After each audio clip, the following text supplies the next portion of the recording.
we are stronger than an army, stronger as a whole. Hello, Spokane, and welcome back to another episode of EvoReal Talks. I am one of your hosts, Jessica Side, and joined today I have my co-host, Matthew Side. Here I am. And Episode of EvoReal Talks. That's what it is. I know. So, Matt literally asked me if we could match today. You know, I was already wearing it. Here's Okay. what's happening. Okay. Is we're now getting to the age Oh. where we're buying the matching tracksuits. No, okay. This is not true. Whatever. This is our How many of our this clothes is our match? co- We have this is tons of matching okay. clothes. Stop. This is our company has shirts, and we liked this shirt, so we each bought one. And then I wore it first, and then he was like, I just "Should thought we it would match today?" And I was like, just thought it would be fun. "You betcha, hun. Let's do it." Do you remember there used to be a couple in our old neighborhood Yes. that literally had matching WSU tracksuits? Yes. And they would walk actually, around the neighborhood and kind of pick up trash. They were awesome, but they intentionally always wore matching suits. Like It wasn't matching always the tracksuits. WSU suits, but they always had matching outfits. And I kind of was like, man, someday maybe. Oh my gosh. No, that's not happening. All right, Matt, let's get into some real estate. Rocket on the stuff. real estate, Yes. everybody. Okay, this is an absolute public service announcement. It Okay. really will save a whole bunch of people money. And so if you're listening to this and you know your friends are not, then just forward them this podcast and tell them at about minute number 2, Matt is going to save you a crap ton of money, and it's easy and free if you own a home. If you don't own a home, this won't help you at all. This is big. This is big deal. Okay, we talked probably over a year ago about private mortgage insurance. I'm not going to do the whole thing on what private mortgage insurance is, but I think you need to know a little bit about yes. it. Private mortgage insurance is an insurance policy for your lender when you get a loan. And anytime you put less than 20% down on the purchase of a piece of real estate, you're going to be paying some kind of private mortgage insurance. Absolutely. So it is an extra fee for the privilege of borrowing money from the bank, so that if you default and they foreclose, private mortgage insurance helps them not take as big a loss. So Right. it might seem a little bit lame, but the reality is that you'd have to put 20% down, and you used to always have to put 20% down without it. So I guess it helps move the market a little bit. So that's kind of the theory of private mortgage insurance. I don't think it's a theory. I think it's more factual. Okay. The idea, right. It's not a theory. No, it is It's not. the truth about private mortgage insurance. So here, Theory of relativity. I'm reading a book on the theory of relativity right God. now. That's a theory. Okay. So the cost of private mortgage insurance Mm-hmm. is anywhere from 0.58% to 1.86% of the original loan amount per year. Okay. So I did a little bit of quick math, so you don't have to. On $100,000, that's anywhere from $48 to $155 a month per $100,000 in loan. Right. So if you had a $300,000 loan, I can do that's that math. It's like 150 to 450 minus a little bit. It's $465 if you don't want to have the fuzzy math Okay. per month Okay. on the high end. But the reality is even if it is only $50 a month, and if you can get rid of that, wouldn't that be nice? Yes, it would be. It would be nice. And you know how you get rid of that, Jessica? Well, I do, but why don't you tell the whole... Call your bank and tell them the real estate values in Spokane, Washington have gone up enough that I believe I have 20% or more equity in my home, and I would like to have my private mortgage insurance removed. Now, some banks, that's going to be easier than other banks to do. They have to do it. Well, but you might have to pay for an appraisal. I don't think so. Well, we had to. No, we didn't. Yes, we did. We refinanced our house. That's why. Okay. Okay, maybe you do. I don't know. Call your bank and ask them. Yes, definitely call your bank. Tell them I that you would have. be surprised And, if they and make what, you what pay we're for a basically full-blown saying, appraisal. the reason why this is so important at this moment in time is even if you bought your house last year, the market has Even gone if up I wrote so in my much. notes, even if you bought your house 9 months ago, Yes, you need to make the phone you call. potentially have a 20% bump in your in your values. value. And so we were talking about it just last week. 29% was the increase of median sale price from April of last year to April of this year. So in a year, it went up 30%. So just make the phone call. If they say, sorry, you don't have enough equity, at least you know. And that's why most of the time they order a broker price opinion. And well, and that's the other question for some people might be, there was a rule that went into place several years ago where if you had an FHA loan, private mortgage insurance was never going to go away. yeah. So I don't know. So, and I don't think that's changed. It's worth making the phone call. You just should in still case. make the phone call. Yeah. And see what happens. And if you can't, here's the thing: if you have an FHA loan and you can't get out of private mortgage insurance, maybe now's a good time to refinance while rates are still crazy low. Yes. Because if you're saving yourself, I don't know, $200-$300 a month. Yeah. And you can get a good interest rate. That it might be worth it. We have resources if you need to talk to somebody about refinancing. Just call the phone number, the customer service phone number on your mortgage statement, and ask them how to get rid of PMI. I mean, it's happening a lot. So Yeah. Good right. stinking and then tip. you can send me a gift card for saving you so much money, That would be great. or a bottle of wine. I or like something. wild sage. Actually, I really like High Tide too. We went there a few weeks ago for the first time, and I personally just like money, cash. Cash works for me. no, I want an excuse to go out to eat. All right, fine. That works for me. Okay, so get rid of your PMI. I have something else I want to talk about. I'm ready for it. Yep. It seems like with the heat we've experienced, because it has been freaking hot. Holy God. 97 degrees the second day of June. I would be very interested if somebody out there knows if there's a recorded higher than that in this time of year. I don't know. It seems like if it were an all-time record that somebody would have said something. But yeah, but we don't watch the news as much as we used to, where that was like the highlight of the news hour, right? Was like we don't watch the news ever. Okay, hey, don't say that. Well, I mean, we don't watch the news. We have a neighbor who does the news, so I don't want to.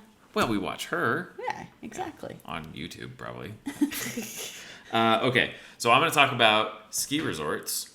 Ooh, in the middle of summer. In the middle of summer. All right. And here's why. Okay. Two things. First of all, if you are looking at property on a ski resort, now's when you want to look for it. That is true. This is the off season. This is when you might get an actual deal on it, or a little bit better of a deal. I'll say something else about that just really quickly. Sure. Just about seasonal vacation rentals or vacation homes or stuff like that.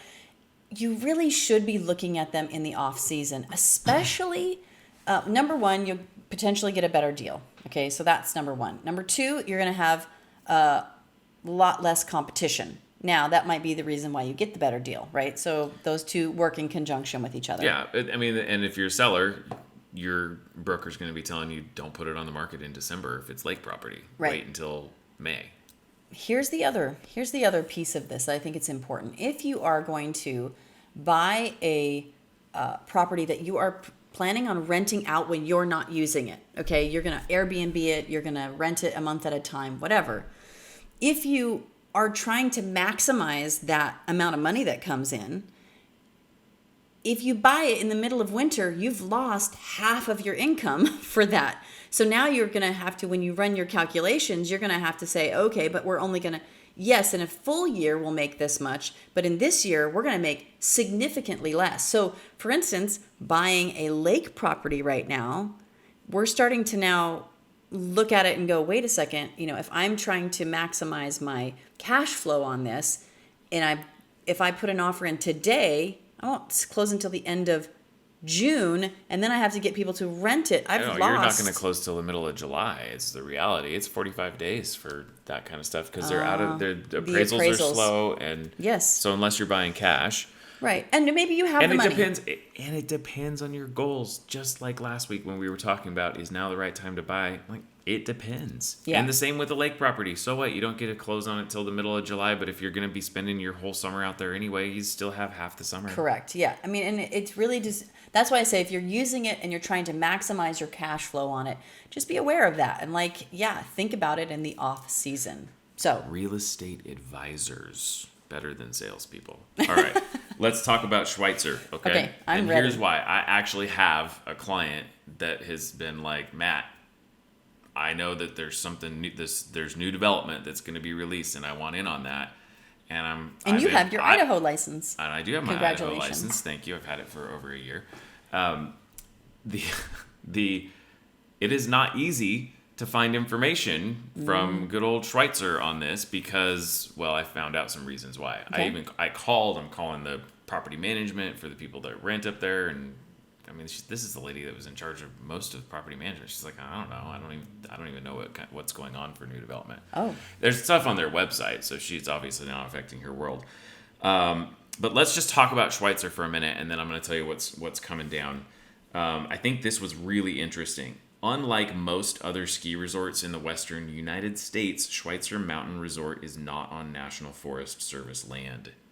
It's not owned by the government and leased to a licensed private operator. Mm-hmm. It's owned and operated privately with just under 7,000 acres of total property. So, Lookout Pass, National Forest. 49 degrees north, National Forest. Mount Spokane, state parks. I don't know what silver is. I'm not sure, but it could be either way. The point is that Schweitzer is not, which means that they have development opportunity that obviously the National Forest is going to limit what you're going to do on it because you're in this like 100-year lease or something like that. So they're not going to have, there's not as much permanence to it. Yeah, that makes sense. Schweitzer's literally in a fee simple ownership. That means it has such a strong upside potential. Okay. As an example, Schweitzer enjoys the unique ability to even build on top of the mountain. Wow. Right? Because they have that lodge now up on top of the mountain. Mm-hmm. And so those are things that some ski resorts just could only dream of. Okay. Because nobody's going to get permits for that. So, anyway, that's just some kind of background on a little bit of the development opportunity. Yes, Jessica, they have sustainability plans. They're not going to overdevelop. They're not going to completely strip. How I can did you tell know? from your body language. Could you see her body language? She's like, I was just like, well, you know that. Let's build on top of the mountain. What are we going to do in the streams? How about the runoff? Is there room for the animals? I just can't believe that you know that. I was thinking that. Is it because you think the same thing? It's an awareness of mine, but I could tell. I could tell about your physical posture I can think about the fact that when you have states that are running it or national land, whatever, that there's protections in place. Automatically, you've got people who are protecting the land and making sure that we don't. Which is why we have those national forests and wilderness areas and those type of things. Yes. There is still permitting that is required. It's not like they have a free for. I mean, it is North Idaho. So it's kind I of didn't actually say anything. You're actually literally arguing with yourself. Oh, I'm arguing with the my voices mind inside of your head. Okay. Let's talk about the two developments. So they're building a new hotel. Okay. That's not going to be ownership opportunity for anybody out there. Okay, so it's That's not going to be more condos. Hotel. Okay. There's obviously more demand than space out there. So they're building the new hotel. And then they have a few different developments that are happening on the mountain. And before I talk about the developments, let's just talk about the timing. Okay. They are going to release opportunity to reserve your lots in the middle of July. Okay. And it will be, I think, around a $25,000 non-refundable reservation fee. Okay. To hold your peace. Mm-hmm. Shortly before that, they're going to, I mean, they don't even have the plats. Shortly before that, they'll be releasing like the plats and the pricing and all those type of things. So that's all coming soon. You might, so here's just my thoughts for those of you that are interested in this is figure out your money. Because it's going to be an absolute chaotic craziness. They're talking about different ways that they're going to try and make it fair. I don't know if it's going to be a lottery. I don't know what that's going to look like as far as reservations and stuff. Wow. Know that you're going to have to put money down to hold the lot. Better get your financing in place so you know what you can and want to afford. So you've got about a little over a month to kind of pull your stuff together in that regard. So that's kind of what I want to talk about there. But let's just talk about, so there's the 5 Needles at White Pine. So White Pine is already an existing condo building at Schweitzer, and they're adding on to that. So it's I mean, if you ski Schweitzer, you know where the White Pine condo building is. So those are more like hotel rooms, if you will. And then they're doing some really cool stuff. There's more information being released that I wasn't able to get too much detail on. So the Crystal View area, this is Schweitzer's planning the ski in, ski out neighborhood, and it's just below the terrain park is where they're going to put that. So there are some things that kind of reach over there a little bit, but they haven't finished the platting, I think, for that other section. So that'll be a really cool spot. And the really neat thing is that they're pulling in like architecture and construction design from some of the people that designed Aspen. And so they're going to be doing a whole cross-laminated timber construction type thing, which is it goes back to the sustainability, right? Like we should do a whole thing on cross-laminated timber construction because it's really cool. Yeah. So that's coming up. Good idea. Yeah, that's pretty much all I've got on the Schweitzer thing. So. Well, that's excellent. Do we have time to go over Spokane numbers? I think or so. Do you want to do your stuff? Here's what I think we should let people know, that if you have questions about this, give us a call, 509-62-HOUSE, and you can reach us actually at info at everreal.com. Or you can just message us on Facebook or Instagram or any of those things. Yeah. EvoReal. Yeah, keep going. EvoReal. Oh, that's our handle. Yeah, okay. keep rocking it, Matt. Let's just talk. I can always adjust.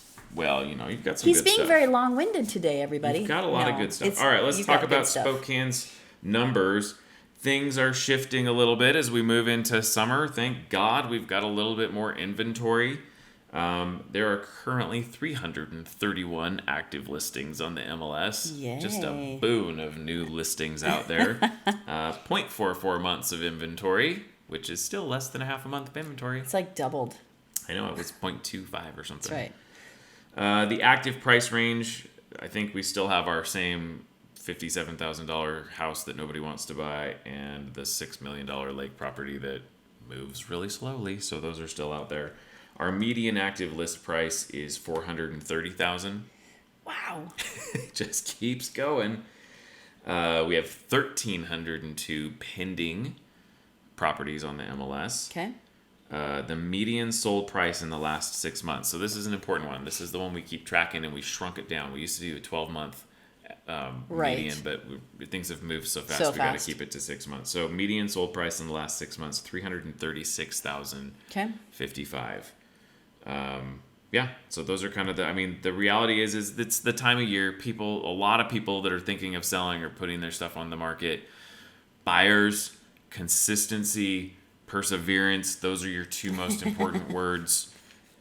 We had an offer just the other day. I could not even believe it. It was full price, cash, with zero contingencies. Like zero. No inspection, no title review, like nothing. And it ended up that the buyers didn't get it, and it went $50,000 over the list price to another supposed cash buyer. Anyway. Yeah, that's crazy, that's the market that we are in. You just can't give up, or you can, and you won't buy a house. That's right. Okay, so let's talk a little bit, our little segment on what's happening in Spokane.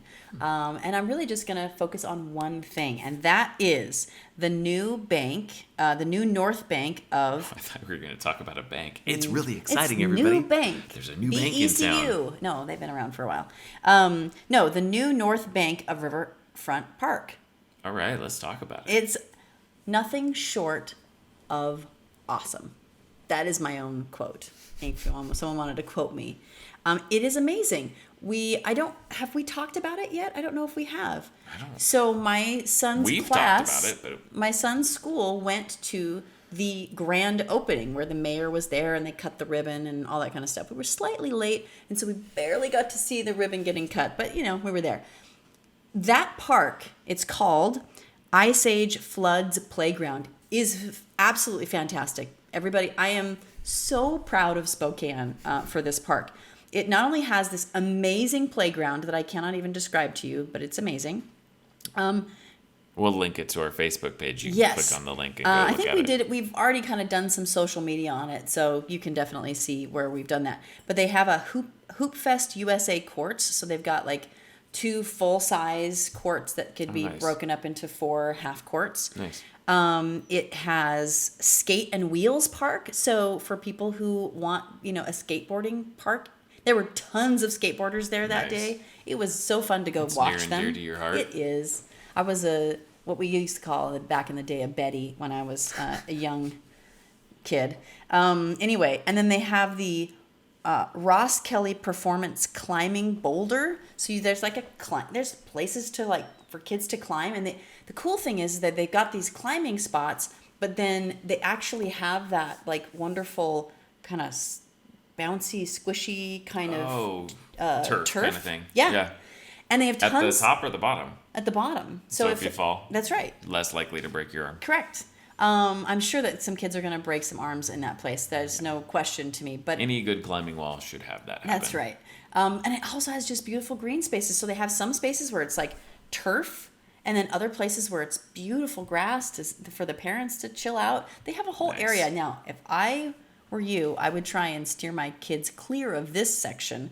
But there's a whole area where they've got sand and then water, and the kids can like make sand castles. No way. I'm serious. You guys, it's so cool. That'll be fun to put them back in the car after that. I think that we will be, sometime this summer, we will be doing an interview with the gentleman who designed the park. that would be really cool. Very excited about that, to talk to him, because there's so much there that he put that is historical, and Nice. it's just got some neat stuff. So that is what's happening in Spokane. So get down there. It's not going to be a bazillion degrees this weekend, so you should get down to the park Yeah. before it becomes a bazillion degrees again. That's true. Okay, so the next thing I want to talk about, so I don't actually have history to talk about today. I started looking into this, and I realized, this is something that we should discuss, because we have a very dry, hot season ahead of us. We've already been experiencing it, and we are now, many places in the state are in their first ever drought.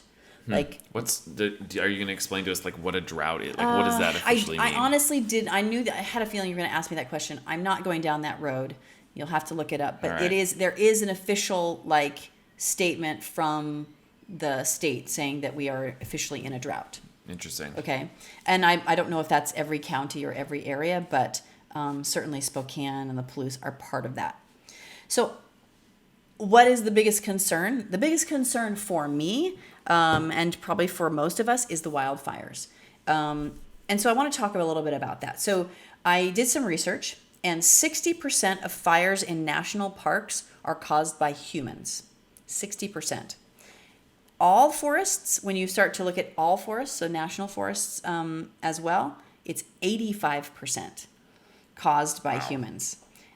So it was very interesting, because when I looked into this, some of the experts are saying basically that we've actually had a pretty decent snowpack this winter, which I was surprised at. In Washington? In Washington, yes. Really? So they said Felt that like the it was rivers not that a flow great- off the mountains are forecasted to be pretty good for the most part. The problem is our dryland areas. So these are places that are rain dependent, and they don't benefit from the snowpack. And they're very vulnerable this year, which actually, interestingly enough, I did have a conversation years ago with your uncle, who's a farmer, because I said, we had such great snowpack. He said, that doesn't really affect us, because they're out in the middle of the state and there's no mountains around. So these areas do include the Spokane and the Palouse. So dry farmers who rely on that rainwater for wheat, garbanzo beans, lentils, and peas, they could see not only stressed crops this year, but failing crops this year because of it. Prairie vegetation that feeds cattle also is very dependent on that. So we may have to find other sources of feed. Because it just depends on how this goes. If the prairie vegetation is not fed by the rainwater, then the because cows aren't going to have anything to eat. I'm surprised at the snowpack, but it has been an extremely dry spring. Yes. Like, we played spring baseball this year, and I'm like, Usually, this is like the driest, warmest spring baseball season I've ever been a part Correct. of. Yeah. Anybody who does outdoor sports, you get a sense of like, I used to wear my parka every time I was out here, and we're not having that. So the other thing that's kind of interesting is that like people on the Little Spokane River may find their rights curtailed because they are junior water rights. I don't know exactly what that means for them, but maybe some of them are able to use that water for certain things. But the water rights sometimes have to do with volume, and so if there's not enough volume, then they may restrict the usage of water that different parties are using. So here was something that I thought was, it is one of the problems that we have with not having the centralized news. You know, we used to, when I was a kid, you would, every night, you turn on the local news and you kind of get the down. But there has been a special announcement made in the city of Spokane.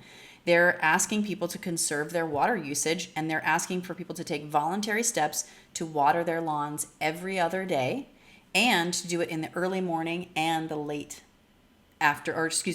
evening hours because of evaporation, right? It becomes less effective. That's just smart. So I'm actually announcing it to my husband right now. I'm like, wow. I know, we're trying to keep things green. I literally was like, I think I'm going to turn the sprinklers up a little bit more this year so it's greener. So we're just... Maybe we should rip the yard out and do a garden in the front. Zero scape, baby. I'm not having this conversation on the air. No, but it is, I am kind of making an announcement to you and to our family that we are being called upon to help conserve water, because we need our farmers to be able to... well, and some of that is irrelevant. Like if they rely on rainwater, then our conservation of water isn't going to help that specific group. But when there is a drought, it all flows, right? Yeah. And so the less we use up here, the more they get downstream because of the aquifer, and a lot of farmers irrigate from. That's right. Like Roosevelt and stuff. It's I'm not all the saying circle of life, that we Matthew. shouldn't conserve. I'm just saying that who you're trying to protect in that conservation was wrong. Okay. We'll see about that. Okay. So, all right. So here's what I want to do now. I want to talk about... Is it a game? It is kind of a game. We don't have a lot of time for this game, but the number of forest fires started since 2006 have been recorded. Like who started the fire, like the humans, and how those fires start. Ooh, so okay, is there like a top 10 list here? There's a top 7 list. Okay. Go ahead. Am I trying to get it in order? No, I just need you to quickly. Okay, cigarettes. Okay, keep going. Campfires, sparks from chains on vehicles, like hot tailpipes, like undercarriage of cars across dry grass. Okay. That's only 4. Okay, that's pretty good. Okay, so let's go through them. Number 7 is railroads. So Well, you said, I thought... It's okay. It's okay. I was thinking vehicles. It's okay. 285.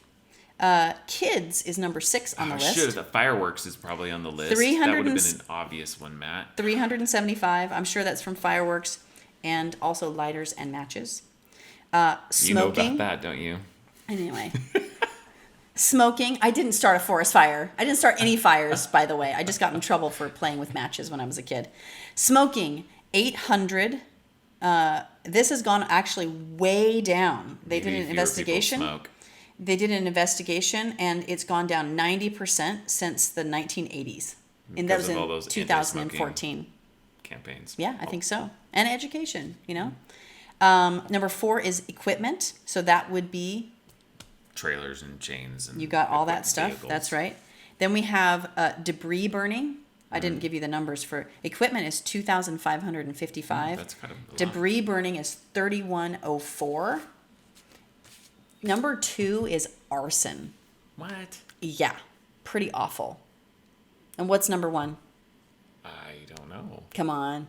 Did I say it already? You did. You said it. Campfires? That's correct.